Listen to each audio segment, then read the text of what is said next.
banal na simbahang Katolika, sa kasamahan ng mga banal, sa kapatawaran ng mga kasalanan, sa pagkabuhay na pagmuli ng mga namatay na tao, at sa buhay na walang hanggan.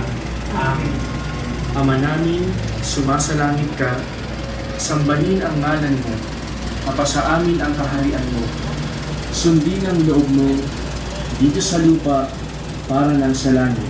Bigyan mo kami ngayon ng aming kakanin sa araw-araw at patawarin mo kami sa aming mga sala para lang pagpapatawad namin sa nagkakasala sa amin at huwag mo kami ipahintulot sa tukso at iadyan kami sa lahat ng masama.